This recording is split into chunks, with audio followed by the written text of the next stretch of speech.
ലോക ഫുട്ബോൾ ഒന്നടക്കം ആകാംക്ഷയോടെ കാത്തിരിക്കുകയാണ് 2026 വേൾഡ് കപ്പിന് വേണ്ടി. ഇനി ദിവസങ്ങൾ മാത്രമാണ് വേൾഡ് കപ്പിനായി മുന്നിലുള്ളത്. ജൂൺ 12-ാം തീയതി മത്സരങ്ങളെല്ലാം നമ്മുടെ മുന്നിലേക്ക് എത്തുകയാണ്. ഫുട്ബോൾ ലോകം ഉറ്റുനോക്കുന്ന വീറും വാശിയും നിറഞ്ഞ പോരാട്ടങ്ങൾ ഏതൊക്കെയായിരിക്കും? മത്സരങ്ങൾ കാണാനുള്ള ആകാംക്ഷയിലാണ് നിലവിൽ ആരാധകരുള്ളത്. മത്സരം നമുക്ക് ഇന്ത്യയിൽ തത്സമയം തന്നെ കാണാനാകുമെന്ന വലിയ സന്തോഷത്തിലാണ് ആരാധകരുള്ളത്. അവസാന നിമിഷമാണ് നമുക്ക് ബ്രോഡ്കാസ്റ്റേഴ്സ് ആയത്. ഇപ്പോൾ ആരാധകരുടെ ഒരുപാട് പേരുടെ സംശയമാണ് നിലവിൽ ചാനലുകളെല്ലാമായി ചാനൽ നമ്പറുകൾ, DTH കേബിളുകളുടെ ചാനൽ നമ്പർ സംശയങ്ങൾ നിലവിൽ വന്നുകൊണ്ടേയിരിക്കുകയാണ്. നമ്മൾ ഇതിനു മുമ്പ് 2-3 വീഡിയോകൾ അപ്ലോഡ് ചെയ്തിരുന്നു. അതിൽ നമുക്ക് ലഭിച്ച DTH ചാനലുകളുടെ കേബിൾ നമ്പറുകൾ നമ്മൾ നൽകിയിട്ടുണ്ട്. കുറച്ചധികം കൂടി ഇപ്പോൾ ലഭിച്ചിട്ടുണ്ട്. അതുകൊണ്ടാണ് ഇങ്ങനെയൊരു വീഡിയോ ചെയ്യുന്നത് തന്നെ. നമുക്ക് ആ ചാനൽ നമ്പറുകൾ നോക്കാം. കേരള വിഷനിൽ യുണൈറ്റ് സ്പോർട്സ് 1 ചാനൽ നമ്പർ 769-ലാണ്. സ്പോർട്സ് 1 HD 862-ലും, യുണൈറ്റഡ് സ്പോർട്സ് 2 770-ൽ, united sports 2 HD 864-ലാണ്.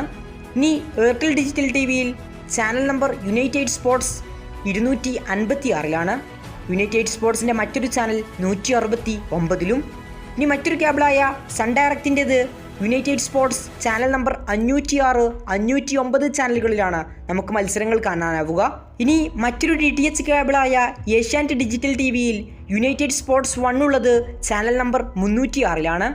United sports 1 HD ഉള്ളത് ചാനൽ നമ്പർ 812-ലും, യുണൈറ്റഡ് സ്പോർട്സ് 2 ഉള്ളത് 305-ൽ, യുണൈറ്റഡ് സ്പോർട്സ് 2 HD ഉള്ളത് 815-ൽ. ഇനി മറ്റൊരു കേബിളായ ഡിഷ് TVയിൽ യുണൈറ്റഡ് സ്പോർട്സ് 1 ഉള്ളത് ചാനൽ നമ്പർ 632-ലാണ്. യുണൈറ്റഡ് സ്പോർട്സ് 1 HD ഉള്ളത് ചാനൽ നമ്പർ 631-ൽ, യുണൈറ്റഡ് സ്പോർട്സ് 2 ഉള്ളത് 634-ൽ, യുണൈറ്റഡ് സ്പോർട്സ് 2 HD ഉള്ളത് 633-ൽ. ഇതൊക്കെയാണ് നിലവിൽ നമുക്ക് ലഭ്യമായിട്ടുള്ള ചാനൽ നമ്പറുകൾ. ഇനി മലയാളം കമൻട്രി ആസ്വദിക്കാൻ വേണമെങ്കിൽ നിങ്ങൾക്ക് ZEE5 സബ്സ്ക്രിപ്ഷൻ എടുക്കാവുന്നതാണ്. ഇതവരുടെ OTT പ്ലാറ്റ്ഫോമാണ്. നിലവിൽ ഇതിൽ 3 തരം സബ്സ്ക്രിപ്ഷനുകളാണുള്ളത്. ഒന്ന് മൊബൈൽ ഫോണിലൂടെ 1 വർഷത്തേക്ക്, അതായത് ഒരു മൊബൈൽ ഡിവൈസിൽ മാത്രമേ കാണാൻ സാധിക്കൂ. ആഡ് ഫ്രീ ആണ്, 499 രൂപ. മറ്റൊന്നത് പ്രീമിയം 4K ക്വാളിറ്റിയിൽ കാണാം. 1 വർഷത്തേക്ക് 1499 രൂപ. നമുക്ക് ഡിഫറൻറ്റ് ഡിവൈസുകളിൽ കണക്ട് ചെയ്തുകൊണ്ട് മത്സരം കാണാനാകും. TVയിലും ആൻഡ്രോയിഡ് TVയിലും ഫോണിലുമെല്ലാം. ഇനി മറ്റത് ആൾ ആക്സസ് 3 മാസത്തേക്ക് 799 രൂപയാണ്. ഇതിൽ നിലവിൽ ആഡ് ഉണ്ടാകും. 2026 വേൾഡ് കപ്പ് ഉൾപ്പെടെ എല്ലാ സ്പോർട്സ് ഐറ്റംസും ഇതിലൂടെ കാണാനാകും. ഇതാണ് സിയുടെ OTT പ്ലാറ്റ്ഫോമിലെ സബ്സ്ക്രിപ്ഷനുകൾ. ഇതിൽ നിങ്ങൾക്ക് മലയാളത്തിലും കാണാനാകും.